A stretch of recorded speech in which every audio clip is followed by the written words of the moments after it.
welcome to the stage President, Religious Freedom and Business Foundation, Brian Grimm.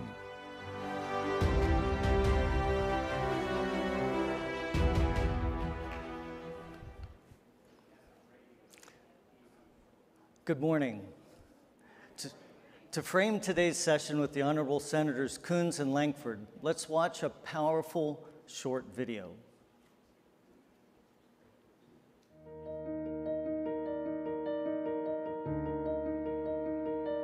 Religious literacy is important. And we're not talking about knowledge of religious beliefs and practices. It's knowledge about how religion impacts the workplace and the marketplace, our coworkers, our partners, as well as our customers and clients. Data can help us with this. First, religion is not in decline. Demographers project that our planet will have 2.3 billion more religiously affiliated people in 2050, compared with just 0.1 billion more religiously unaffiliated people. That's like religion winning 23 to 1. This religious growth is also changing the global marketplace. Today, 3 of the top 5 economies are Christian majority, but in 40 years, only 1 is projected to be. The other 4 top economies in 2050 will include countries where Hindus, Muslims, Buddhists, and the unaffiliated predominate. Research shows that this religious growth can be good for the workplace and the bottom line of businesses, as long as it is accompanied by respect for freedom of religion or belief by governments and societies. In such countries, innovative strength is more than twice as high as in countries where governments and societies don't respect freedom of religion or belief.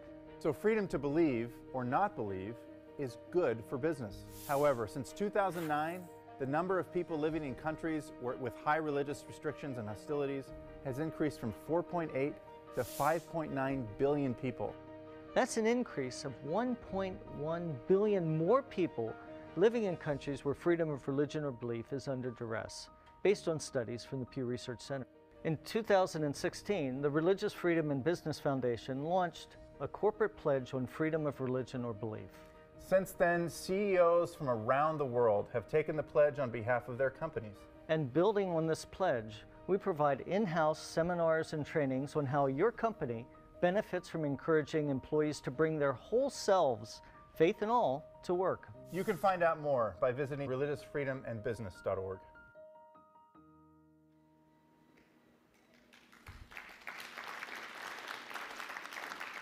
So I've got some good news. This message is hitting the mark. Some of the world's most successful companies are becoming faith-friendly. It's been going on for decades, and some, like Texas Instruments and American Express. For others, like PayPal and Salesforce, it's new and rapidly growing. The Religious Freedom and Business Foundation finds that this trend is propelled by company-sponsored, faith-oriented employee groups. The Intel Corporation has more faith-oriented groups than they do for any other diversity category, ranging from Bible-believing Christians to atheists and agnostics.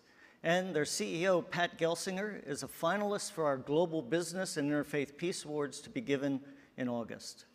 Another Global Business and Interfaith Peace Award finalist is John Tyson, chairman of Tyson Foods, who's fostered a faith-friendly workplace, hiring scores of full-time chaplains to serve the needs of all their employees, regardless of their faith or belief. And kicking off these August awards will be the global chair of Google's Interbelief Network, who will share how their popular public talks at Google will soon bring attention to the global problem of religious persecution. These are examples of why I often say religious freedom is good for business and business is good for religious freedom. Now, to give you a sneak peek at the rest of this morning's program, Ingrid Vanderveld, CEO of EBW and Dell Computer's first entrepreneur in residence, will give a keynote inviting fellow CEOs to join her on the IRF Business Roundtable. And this morning, Sat Bachchan, chairwoman of Yogi Tea, you have them on your tables, the largest privately held tea company in the world, will share how she, as a Sikh American, knows that religious freedom is good for business. And then this evening and during tomorrow's virtual event, you'll meet Kathy Ireland, supermodel turned supermogul, as she receives the IRF Summit's Business Champion Award. Finally, the bridge between economy and security is religious freedom. As shown in my book, Cambridge University book, The Price of Freedom Denied, religious freedom directly leads to more stability and security, both essential for business. Now, to continue this discussion, it's my honor to invite Senators Coons and Senator Lankford to share their thoughts on these issues. So I'll invite the senators on stage. Thank you. Thank you. Good to see you. Oh. Coming in from opposite sides. Get meeting in the middle. Well, it's wonderful to have both of you gentlemen here. Both your friends. Indeed. You're opposite sides of the aisle, Democrat, Republican. You work together on some really important issues related to religious freedom and other important issues. And as we just saw, businesses are responding to the issues of religious freedom, both in their workplaces but around the world. So, you know, the video of this is going to be shared with companies all around the world. So as, you know, leaders in the U.S. government with a focus on international, why, from your perspectives, is this important for businesses to engage with? So, Senator Coons, can I ask you to kick off? Sure. First, thank you so much, Brian. Thanks for both moderating today, for convening, and thank you to all of you for the time and the effort and the heart, the soul that you're putting into this conference. I spent 8 years working for a global manufacturing business.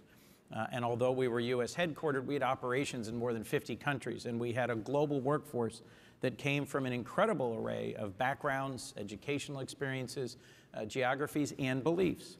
And it was a science-based company, one with a lot of engineers. And so chatting about faith wasn't a common part of the workplace.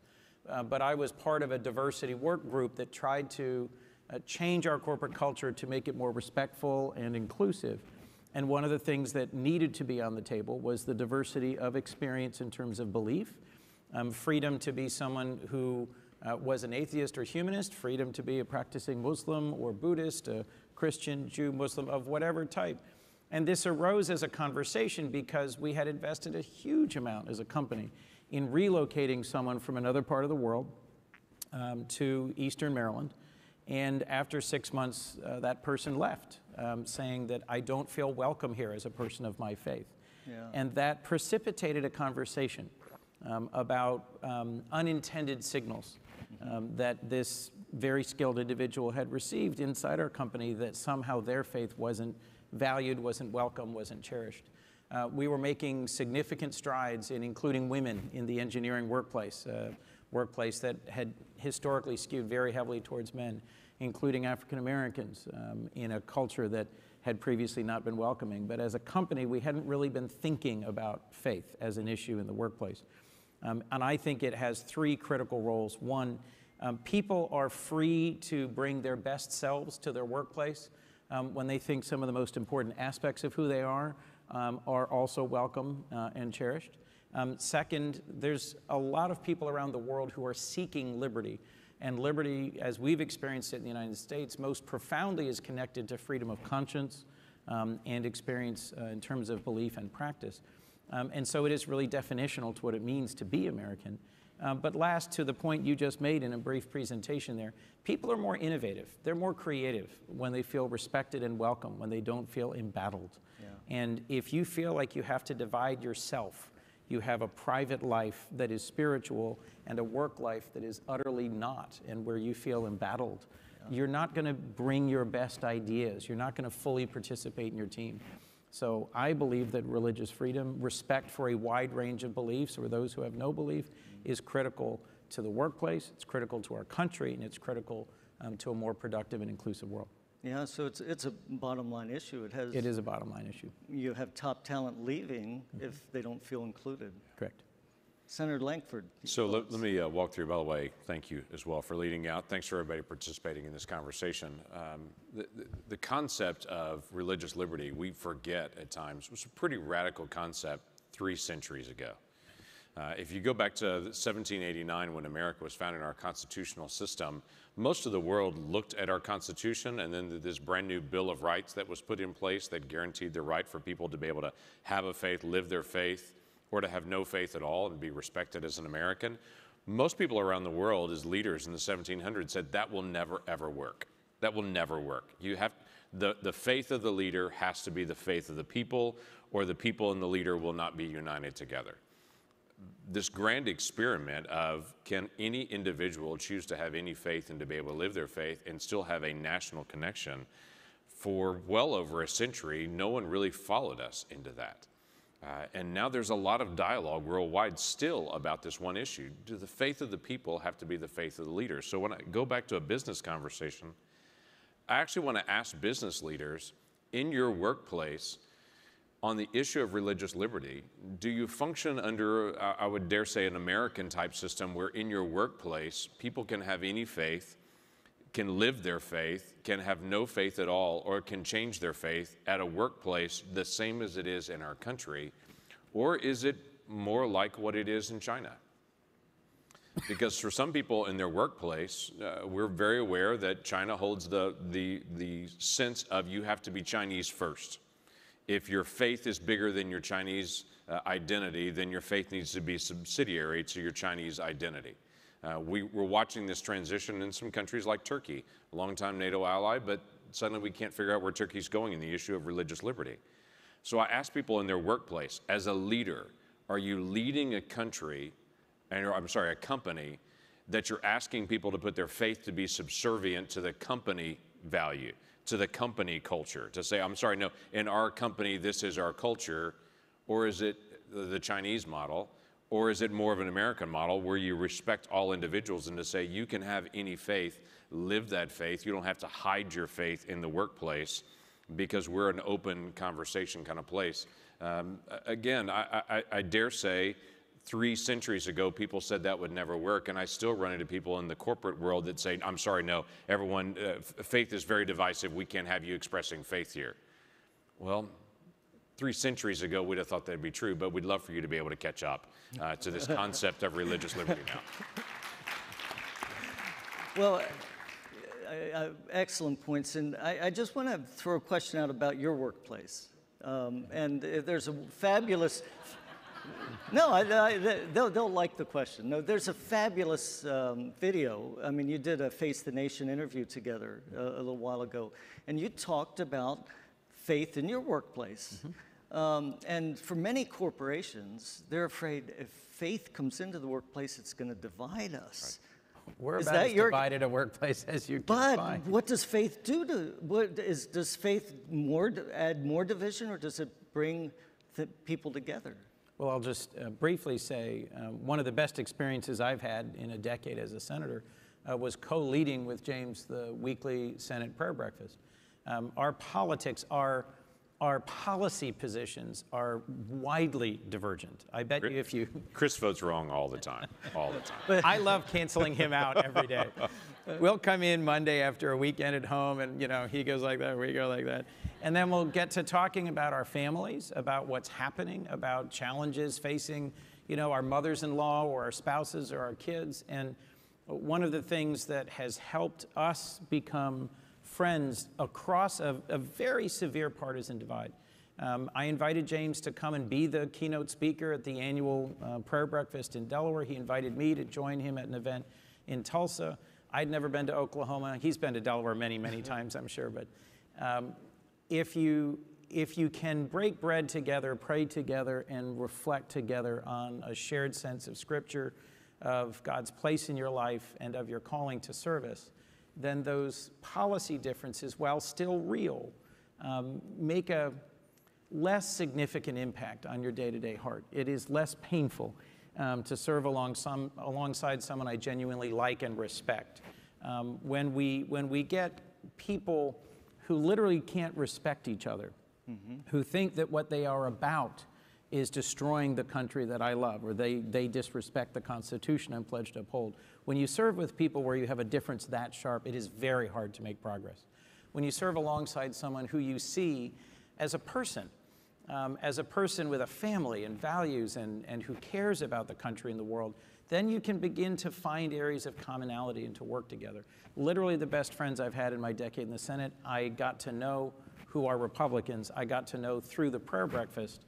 And the experience of leading the prayer breakfast with James was challenging and rewarding. And literally just yesterday morning, he walked us through his own personal experience with a particular passage in Scripture, which I then shared with my mother-in-law, who's going through the grief of losing her husband of 60 years. Those kinds of experiences, if you can have that experience in the workplace and welcome that kind of experience in the workplace, it weaves people together in very positive ways, in my view. Yeah. I would say the issue of faith to me is a really fascinating issue, how some people perceive faith. For leadership that they don't personally practice faith, they see other people the same way. To say, well, I don't practice faith, I've taken that off, so other people should do the same thing. I was like, we're in a country and live in a culture where we celebrate the rights of people to have a faith, live their faith, change their faith, or have no faith. So because a corporate leader may have no faith, they can't impose that no faith on other people. I try to explain to people, if your faith is something that you can take on and off, that's not a faith, that's a hobby, okay? A hobby is something I can do on weekends that affects my weekends, but really doesn't affect my weekdays. A faith is something that dominates every relationship that I have. How I see other people, how I treat other people, how I engage in areas of disagreement is all deeply rooted in my own personal faith, and it's not right for anyone in any workplace or environment to say, I'm sorry, you have to take off that faith, as if that's a jacket you can remove. This is not something on the outside, this is something on the inside I can't just remove and set aside. And so if you challenge people to be able to live the principles of your faith, even in the workplace, that gives people freedom to be able to then carry their own conscience and to be able to then respect other people. Again, this goes back to just the most basic principle. As an American, I shouldn't be intimidated that someone next to me has a different faith than me. I have the right to live my faith. They have the right to be able to live their faith. I can't impose on them, I'm sorry, I'm uncomfortable because you have a different faith. I want to celebrate their right to be able to do that because I want my right to be able to live my faith also to be honored. So thank you. So one last question, thinking internationally, I began by saying these global companies have these faith employee groups. They're opening up worldwide.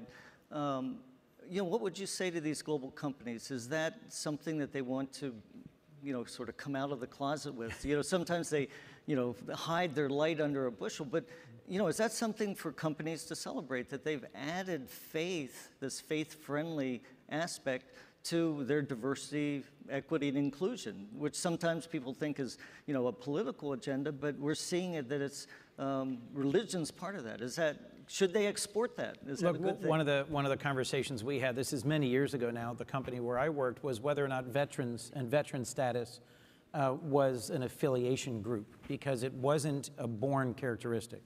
It wasn't a gender or race, something that you don't choose. It was, in most cases, chosen national service. Absolutely, we thought. Veterans have had a different experience. They bring different things to the workplace. They bring different skills, and at times they experience our work differently. That opened the door to a conversation about faith groups. And I think companies that are seriously considering adding affinity groups, either of those who are atheists and practice no faith or those who are of a particular faith, should be bold, should take the opportunity and take the chance, discuss it, work through it internally. But I think they'll find it enriches the workplace experience. I think, honestly, companies have the opportunity to be able to take the lead, especially international companies, to be able to say, I'm aware of where we are in the nation that we're functioning in, but in our company, we're going to honor basic human rights and dignity. To honor the basic human rights and dignity of each individual, what our founders called your most precious possession, your faith.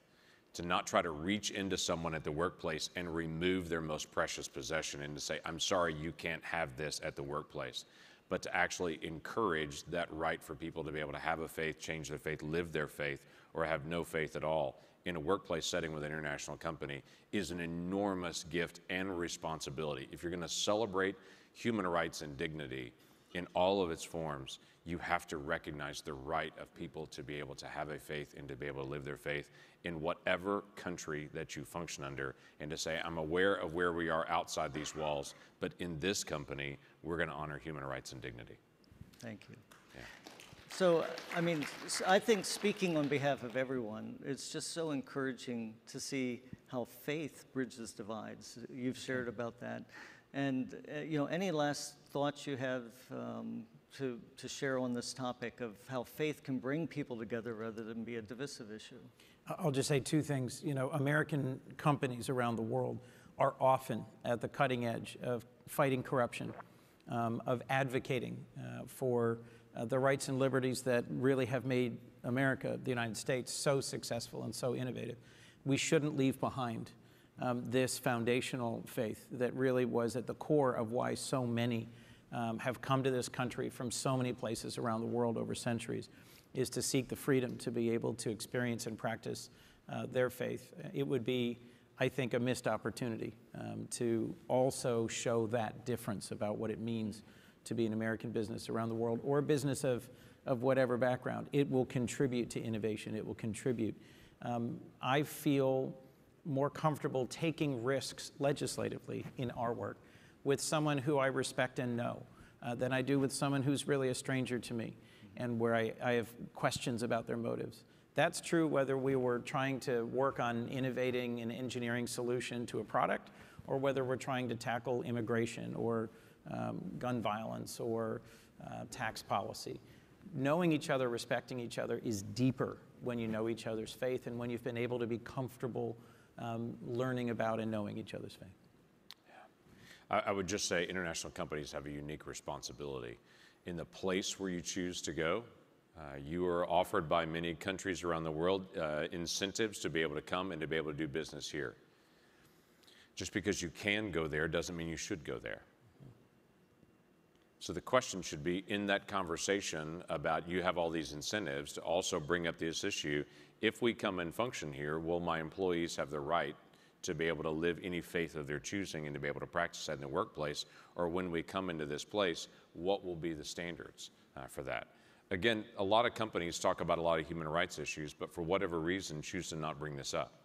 In 2015, we added into our trade policy what's called the Trade Promotion Authority, an amendment that I brought to put into our trade negotiations to say, before we do trade deals with any other country, we talk about the issue of religious liberty with that country. Why? Because it's an economic conversation, but it's also a human rights conversation. It's a point of leverage for us. So as companies consider where they're going to do business in different parts of the world, where they're going to do manufacturing and engagement, I'm not distracting you from going any place in the world, but why would you not raise the issue and the question of how will my employees that work here be honored in their basic human rights? And if they're not honored in their human rights, what are we going to do about it? Are we going to go there as a company? Or are we going to demand that they actually start to attain some of those human rights working in this place? So it's an engagement from the company that they can be a vehicle for good around the world, and to push back on leaders that say, I'm sorry, everyone has to be exactly the same in this country and it has to be able to match the leader of the country. It shouldn't be true for the country nor the company to allow them to be able to have that kind of freedom. Thank you. Well, Senator Coons, Senator Lankford, I mean, we'd love to have this conversation continue. We have a lot on the schedule today. Just watch us on C-SPAN later. Continue from there, so yeah. We'll keep it. But I mean, you've nailed it. You have made the case. This is a case. This is hopeful. This is something people can really do. They can build religious freedom, not just talk about it, advocate for it. So thank you so much for joining us today. And I think Ambassador Brownback is going to come out. He has something special to say. That's great. Thank you. Thank you. That's great.